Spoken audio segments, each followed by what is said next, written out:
Барс Медиа тартуулайт. Бишкекте Жогорку Кеңештин имаратынын жанында маалыматты манипуляциялоо мыйзамына каршы митинг өтүп жатат. Белгилей кетсек, чуулгандуу мыйзамды бүгүн 2 жана 3 окууда депутаттар тарабынан каралууда. Акыркы 3-4 жумада бир топ элге каршы мыйзамдар кабыл алынды. Бирок бүгүнкү мыйзам долбоору бул деген биздин сөз эркиндигибизди чектөө максатында алып чыгылган мыйзам долбоор. Ошондуктан мен ошо бүгүн келген элдердин баарына ыраазымын. Себеп дегенде ошо ЧС кырдаалына карабай келип, ошо өзүнүн жарандык активдүү позициясын көрсөткөнүнө мен чоң рахмат айтар элем. Себеп дегенде биз бүгүн ушинтип азыр чыгып каршы болбосок, анда эртең биздин кесиптештер айткандай Северный Кореяга айланып кетебиз бат эле.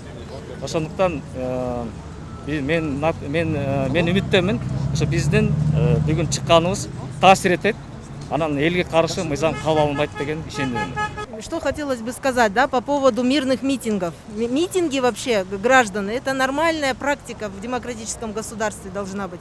Посмотрите, что сейчас творится в США. Да, например, если бы люди не вышли на улицы, да, и не потребовали изменения законодательства, изменения практики, то вот такое убийство чернокожего, оно бы сошло с рук в США, да, и сошло бы с рук полиции. Именно потому, что люди выходят, они выражают свою позицию, только тогда мы можем говорить о развитии общества, а иначе это болото. Если мы не будем выходить на мирные митинги, никто же не призывает к каким-то насильственным методам, никто не призывает к беспорядкам. Это мирная акция, и это нормальный процесс для демократического государства. Всем спасибо, то, что вы выступаете против этого законопроекта. Он очень опасен для нашей страны. Почему я так считаю? Потому что завтра они будут определять, что есть правда, а что есть ложь. И это очень опасно. Поэтому те, кто в онлайн-режиме, те, кто сейчас пришел сюда, кто поддерживает отклонение этого законопроекта, я всем вам благодарен. Чон рахмат силерге.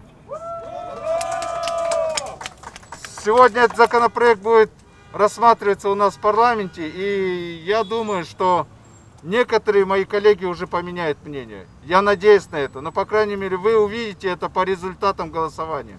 Сейчас у нас сегодня рассматривается почти 50 законопроектов. Я не знаю, когда все успели прочитать, я лично не успел.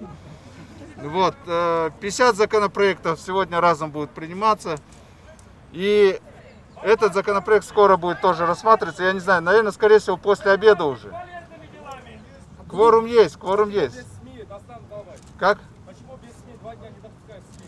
Нет, сейчас с сегодняшнего дня уже запустили прямой эфир. Кстати, можете смотреть.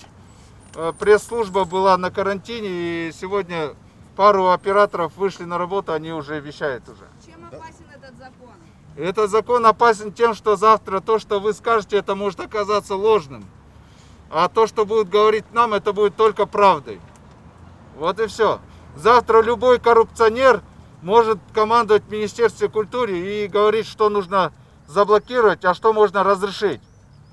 Вот этим это опасно. Бул сөзсүз түрдө тынч митинг, эч кандай мындай мыйзамга каршы чакырыктар болбойт бул жакта. Бир гана ошо элдин бул мыйзам долбооруна болгон каршылыгын көрсөтүү аракети да. Жыйынтык болошо, биринчиден бул мыйзамсыз. Анткени кворум ошо биринчи окууда каралганда кворум болгон эмес. Ошон үчүн бул мыйзамсыз мыйзам. И экинчиден бул деген антиконституционный мыйзам. Ошон үчүн кандай эмени чыгарбаса деле бул деген биз каршы аягына чейин туруп турабыз, каршы.